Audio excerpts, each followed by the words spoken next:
발표 시작하겠습니다. 목차는 크게 두 가지입니다. 프로젝트 소개 후에 분야별로 기술적 도전에 대해 발표하겠습니다. 먼저 프로젝트 소개입니다. 저희가 개발한 서비스는 지도를 활용한 여행 기록 서비스입니다. 블로그 형식의 게시글을 작성하고 지도를 통해서 작성된 글의 미디어들을 확인할 수 있습니다.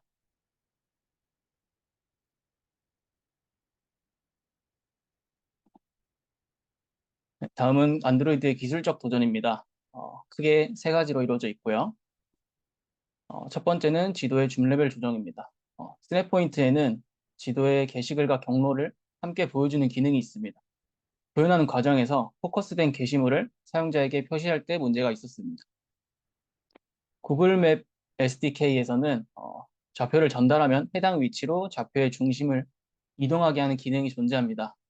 하지만 그림처럼 보이는 구간과 실제 지도 중심은 차이가 있어서 그대로 사용할 수 없었습니다. 무시하고 사용하면 보이는 그림처럼 경로의 아래 절반이 가려져서 보이지 않게 됩니다. 그래서 다른 위치에 가려지는 만큼 포인트들의 위아래로 여유 공간을 제공해야지 지도의 중심과 경로의 중심이 일치하게 됩니다. 위아래로 늘려줘야 되는 바운더리를 계산하기 위해서 화면 전체의 높이로부터 위아래로 가려지는 구간의 길이를 알아냈습니다. 그 다음에 오른쪽의 비례식을 통해서 위로 늘려줘야 되는 길이 어퍼와 아래로 늘려줘야 되는 길이 로어를 계산할 수 있었습니다. 결과 화면입니다. 왼쪽은 태블릿이고 오른쪽은 스마트폰 화면입니다.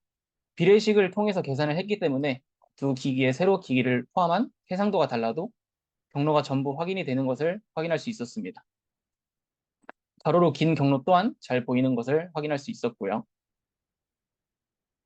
다음은 이미지 및 마커의 최적화에 관한 경험에 대해 말씀드리겠습니다.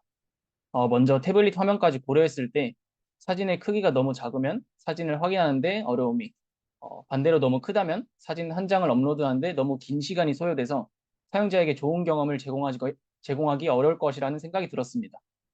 그래서 이미지의 크기와 업로드 시간 사이에 적절한 지점을 찾기 위해서 여러 크기를 비교해 보았습니다.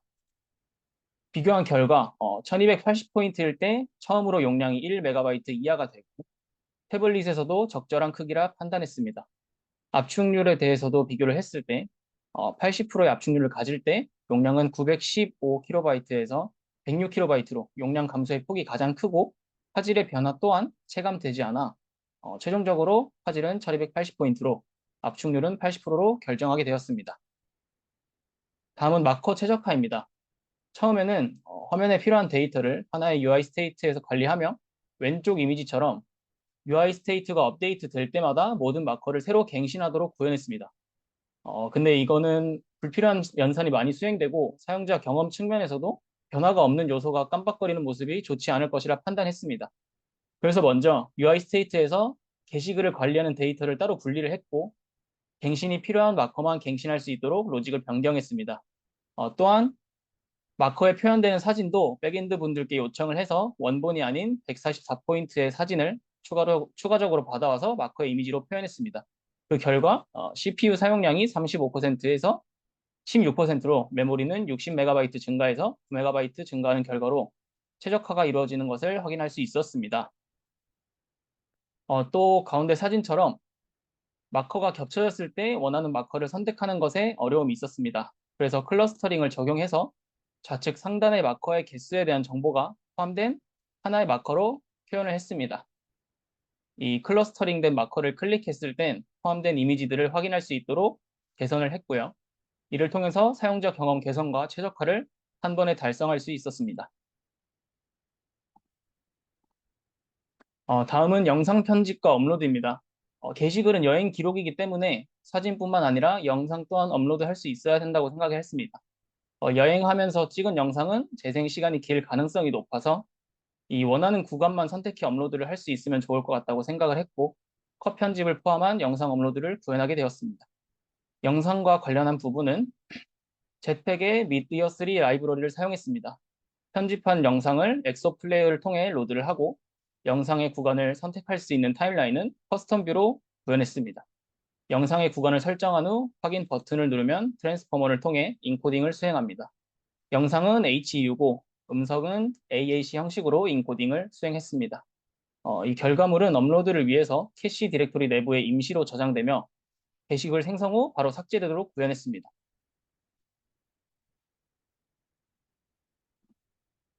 타임라인 구현입니다. 타임라인의 썸네일 개수는 커스텀 뷰의 높이와 사진의 세로 비율에 맞는 가로 길이를 구해서 전체 가로에서 나누어 구했습니다. 썸네일의 사진은 해당 사진의 위치에 X 좌표에 해당하는 시간과 가장 가까운 프레임을 가져와 표현했습니다. 선택 구간은 영상 전체의 시간과 타임라인의 가로 길이의 비율을 계산해 0.1초를 단위로 한 X값을 구해 설정했습니다. 미디어 파일을 다루다 보니까 업로드하는 영상의 크기 때문에 서버에 부하가 발생하지 않을까 생각을 했습니다. 이에 대해서 백엔드 분들과 의견을 나눴고 프리사인드 URL 방식으로 원격 미디어 저장소에 직접 업로드를 하는 방법을 선택했습니다.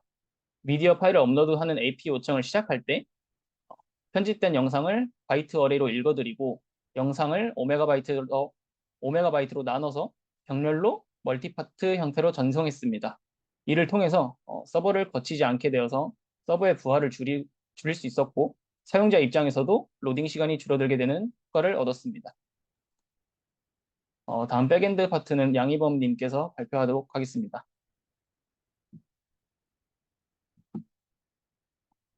네, 안녕하세요. 백엔드 파트 발표를 맡은 양기본 캠퍼입니다. 백엔드는 먼저 아키텍처 전략에 대해 말씀드리고 이 두 가지 기술적 경험을 발표하겠습니다. 먼저 인프라 구조를 보면서 전체 아키텍처를 간략하게 설명하겠습니다. 저희는 서비스 특성상 파일 작업에 부하가 많다고 판단해서 파일 작업을 담당하는 API를 분리를 하고 로드 밸런스를 통해 메인 API와 함께 통합했습니다. 또한 파일 API가 업로드 완료 시 동영상, 사진을 작업하는 인스턴스가 따로 존재하고 RabbitMQ가 두 사이를 중개해주는 구조입니다. 첫 번째 아키텍처 전략에 대해 말씀드리겠습니다. 저희 서비스는 게시글에는 텍스트 블럭이 있고 미디어 블럭의 경우 1개 이상의 미디어 파일을 가지게 되는 구조입니다. 처음에는 한 서비스에서 게시글, 블록, 미디어에 대해 책임과 역할을 가지도록 구현을 하니 로직이 변이될 때마다 수정하기 매우 어려웠습니다. 그래서 도메인 레이어를 따로 도입해 각 도메인마다 역할과 책임을 명확히 나누도록 설계했습니다. 애플리케이션 레이어에서는 각 도메인 레이어대의 서비스들의 연관 관계를 처리하고 트랜잭션을 처리해 복잡한 비즈니스 로직을 수행했습니다. 이를 바탕으로 개발하면서 빈번히 바뀌는 도메인 속성에 쉽게 대처할 수 있었고 도메인의 연관 관계를 쉽게 풀어 인서트 및 업데이트 쿼리를 배치로 최적화할 수 있었습니다. 또한 중간에 파일 API를 분리하거나 데이터베이스가 변경되어도 큰 사이드 이펙트 없이 대응할 수 있었습니다. 두 번째는 동영상을 적응형 스트리밍 프로토콜인 HLS로 제공한 경험을 말씀드리겠습니다. 처음에는 사용자가 지정한 화질의 동영상을 요청해 단일 해상도의 동영상을 제공하려고 했는데 하지만 이 방식은 중간에 화질을 변경을 할 수 없어서 네트워크가 불안정할 경우 안정화 전까지 계속 버퍼링이 발생하는 문제점이 있었습니다. 저희는 이 문제가 특히 불안정한 모바일 네트워크 환경에서 큰 사용자 경험 저하가 발생할 수 있다고 생각했습니다. 그래서 HLS 프로토콜로 동영상을 제공하기로 결정했습니다. HLS는 여러 화질로 구성된 동영상 조각을 제공해 줍니다. 그래서 사용자는 네트워크 상태에 따라서 실시간으로 여건에 맞는 동영상 조각을 제공받을 수 있습니다. 동영상을 HLS로 제공하기 위해서 서버에서 원본 영상을 여러 화질로 인코딩하고 각각의 동영상을 작은 조각으로 자르는 작업이 필요했습니다. 이 작업들은 비용이 많이 소모되기 때문에 따로 미디어 처리 인스턴스를 구성해 비동기적으로 작업을 위임하도록 설계했습니다. 하지만 미디어 처리 인스턴스가 장애가 발생하게 된다면 메시지가 소실될 위험성이 있었습니다. 그래서 오른쪽처럼 파일 API와 미디어 처리 인스턴스 사이에 메시지를 중개하는 RabbitMQ를 사용했습니다. 이렇게 된다면 미디어 처리 인스턴스가 장애가 발생해도 복구할 때까지 안전하게 메시지를 보관할 수 있습니다. 또한 서버와 인스턴스 사이에 결합도가 낮아지기 때문에 어렵지 않게 미디어 처리 인스턴스를 여러 개 구성하여 작업의 부하를 분산시킬 수 있었습니다. 전반적인 미디어 처리 프로세스입니다. 파일 API가 동영상 처리를 위해 프로세싱 대기 큐에 요청을 보내면 미디어 처리 인스턴스가 이를 받습니다. 그 후 미디어 처리 인스턴스들이 해상도별로 동영상 처리를 수행을 합니다. 그리고 작업이 모두 완료된 이후 파일 API에게 완료 여부를 전달해 저장하는 구조로 되어 있습니다. 미디어 처리 인스턴스에서는 영상의 코덱을 변경하고 화질별로 영상을 변환하고 작은 단위로 나누는 작업이 수행되게 됩니다. 이러한 작업을 시작하기 위해서 작업 전 메타데이터에 먼저 접근해 영상보다 높은 화질로 업스케일링 되는 것을 방지를 했습니다. 또한 이 작업들은 비동기적으로 수행되고 여러 인스턴스가 작업되기 때문에 작업 상태를 동기화할 필요가 있습니다. 그래서 저희는 처리할 해상도와 완료 여부를 레디스 캐시 저장소에 반영함으로써 작업을 관리했습니다. 중, 어, 모든 작업이 완료되면 레디스 캐시를 지우고 결과물을 만들어 파일 API에게 작업 완료를 전송하게 됩니다. 중간에 작업이 실패할 것을 대비해 처리 스펙큐와 작업의 정보를 같이 저장했습니다. 그 후 스케줄러가 처리 스펙큐와 그리고 처리 대기 큐를 검사하고 필요한 작업을 갱신하는 방법으로 비동기 작업의 실패를 제시도할 계획입니다. 예시로 4K 영상의 작업을 두 개의 인스턴스를 이용해 처리해 보도록 하겠습니다. 이 사진처럼 레비름피 덕분에 1번 인스턴스에서 인코딩한 720p의 영상을 2번 인스턴스에서 패키징을 하는 것을 볼 수 있습니다. 이처럼 서버 부하와 작업 여건에 따라 효율적으로 작업을 분배할 수 있었습니다. 클라이언트가 HLS를 처리할 수 있을지에 대해 고민을 했었지만 엑소 플레이어가 HLS 코덱을 지원하고 있어서 어렵지 않게 적용할 수 있었습니다.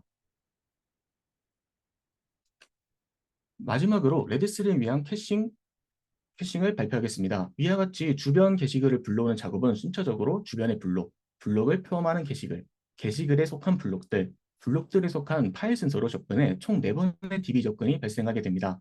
주변 게시글이 많을 경우 응답 속도가 체감이 될 정도로 늘어나는 것을 확인했습니다. 그래서 이를 해결하고자 조회를 배치 쿼리로 변경하여 약 15% 빨라지는 결과를 얻었지만 유의미한 개선은 아니라고 생각했습니다. 따라서 추가적인 응답 속도 개선을 위해 레디스로 캐싱을 시도하였습니다. 총 4번의 DB 접근 중 첫 번째를 제외한 나머지 작업들에 대해 캐싱을 했습니다. 첫 번째 탐색은 위치 기반 탐색의 시간 복잡도가 5의 n 로그 m으로 캐시 복잡하기도 하고 캐시 히트율이 낮다고 판단해 캐시하지 않도록 결정했습니다. 데이터를 읽어올 때는 룩 어사이드 방식을 사용을 하고 쓰는 부분에서는 라이트 어라운드 부분을 선택하였습니다. 룩 어사이드 방식으로 레디스가 다운이 되더라도 서비스 자체는 유지될 수 있도록 구성을 했습니다. 다만 라이트 어라운드 방식으로 DB에만 데이터를 저장하기 때문에 캐시와 DB의 데이터 브리치 문제가 발생할 수 있습니다. 그래서 DB에 저장하는 데이터가 캐싱된 상태라면 캐시를 삭제하는 방식을 선택했습니다.